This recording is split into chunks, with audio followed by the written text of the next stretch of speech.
Hey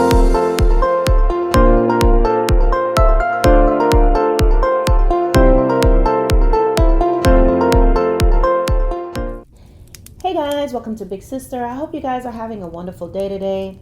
Guys, I just want to get on here and say, first of all, thank you for being subscribers to my channel. Those of you that you are, please give my videos thumbs up, guys. Share if you like as well, and leave comments if you feel like it. This is a platform where you can speak and share. I just ask that you keep it respectfully and do not attack one another. So guys, I just want to talk with you about some things. I'm going to talk about cheaters, serial cheaters, and the dangers of being with them. You know, there are people out there who are never satisfied with one person, and they are very content with, they're never content. They enjoy and they may feel entitled to multiple partners. They may have a main girl, a main guy, but the bottom line is, and they may be married, but they like to be with different men and women, or women. And you find yourself being in a situation where you're trying to keep up with the new girl of the month, the new guy of the month, the new flavor of the month, whatever it is. And I see a lot of people ruin their lives. I've read about people who have lost their lives. I've read about people who have taken their lives. And others who have just become so hopeless, they just stay with this person no matter what they do. But you have to understand that you are not responsible for what your partner does. You're only responsible for yourself. You're not responsible for what that person they may be having an affair with, the choices they make. You're responsible for yourself. And I personally believe that I guess you have the option to forgive a person for cheating on you if they actually have. And I know that there are people who, when there's infidelity, they work it out. They have their testimonials about it. But you know, something I feel like they don't ever talk about is the fact that once that affair has happened, it leaves a mark in that relationship.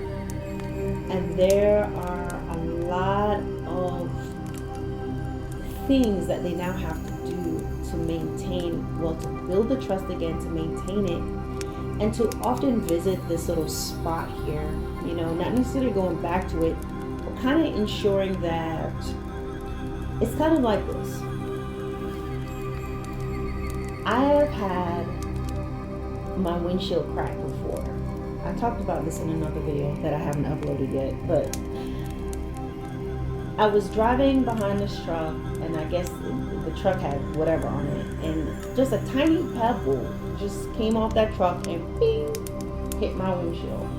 And I remember seeing this tiny little crack on it. I was just like, oh my gosh.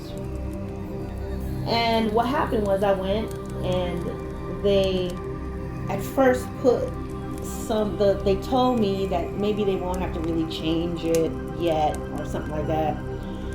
Or they gave me the option. I can't remember the whole story. But what they did, they came out and they put this type of glue thing because the crack was so small. Okay? And they put this glue in there and said, well, you know, it might keep it. We'll watch it.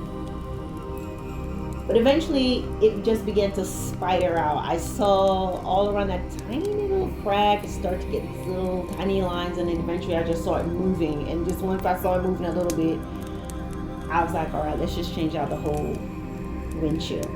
But that's what happens when there's infidelity in a relationship. And there are all these,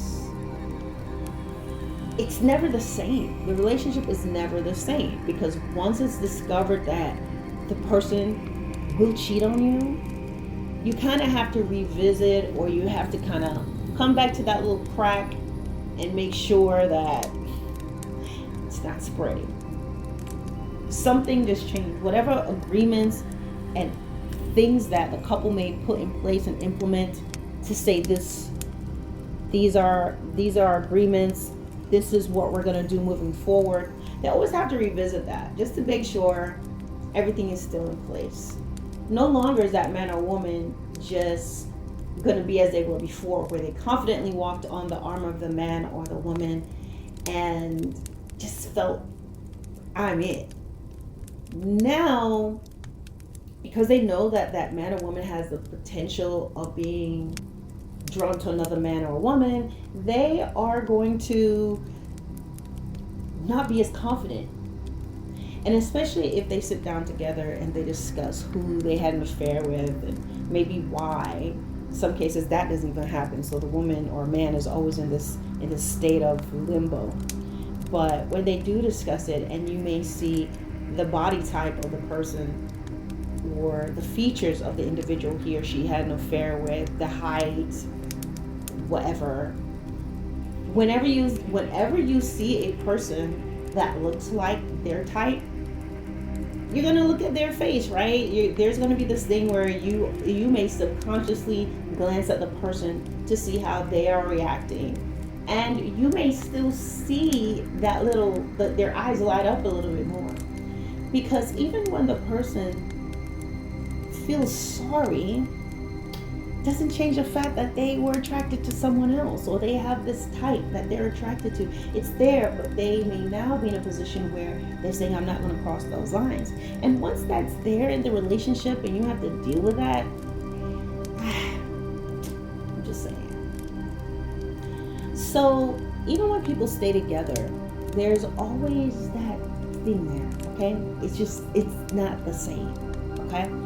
But there are some people, they stay together, it's worked out. But you're not obligated to do that. When someone is cheating, when someone is constantly cheating on you, they have a problem. And this problem is not your problem. It's your problem because you're still in a relationship with them. See, as human beings, sometimes we want to help.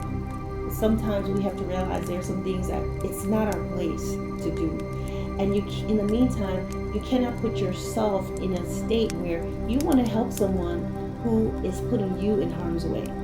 How are they putting you in harm's way? By having an affair with someone else.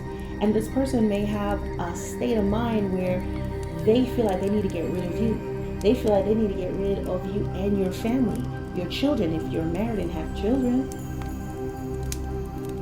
There are people who are mentally unstable. You will find more mentally unstable people than stable people, even if they look normal. So if that man or woman is going out there and constantly messing with this person, you guys are having these conversations and arguments and agreements, and they keep doing it. A lot of the times they don't care. They're just doing what they want to do because they've pretty much disrespected you so often they don't even care about whether you know or not, because they know you're not leaving. So it can put you in danger. It could literally put you in danger. So when it comes to affairs and things of that nature, rather than, as I know it's easier said than done, but rather than sitting there and arguing and trying to fight and trying to stick with someone and having these peace agreement talks that are going to be violated and no one's going to really listen to it, or they're not going to listen to it, you have to think to yourself, you have to think about your future and your peace of mind and what you want. Are you going to keep arguing? Are you going to keep fighting? Are you going to keep checking their phone? Are you going to live in this state of paranoia? Will you always be in this place of duress trying to figure out where they are and what you're doing? Cheating is dangerous. It's very dangerous because it's no longer you and that person, but it's you and your partner and someone else who may be connected to other people, who may be emotionally imbalanced, mentally unstable. Can also drive you to do something crazy because it's a messy situation to be in. Too many people are 6 feet under because they kept trying, kept giving someone chances.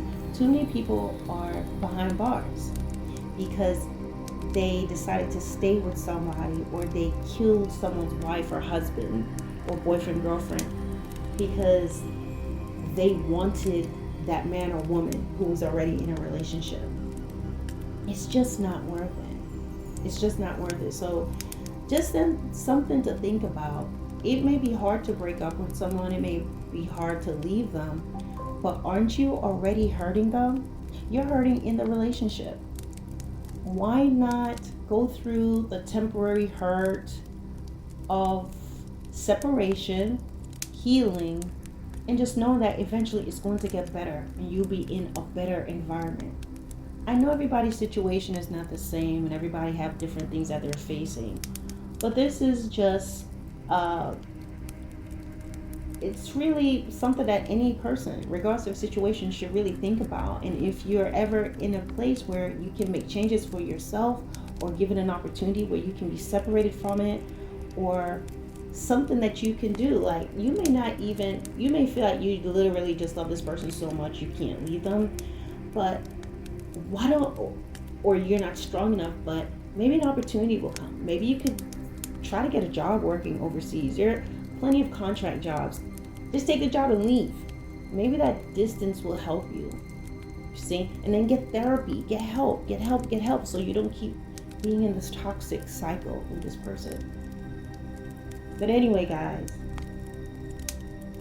infidelity kills a lot of innocent people. And it's normally the ones who are trusting, the ones who are caring, the children involved.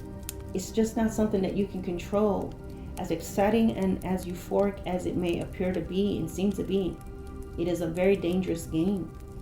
And sometimes, guys, rather than trying to tag yourself in and trying to win, your best bet will be to disqualify yourself. All right, guys, peace.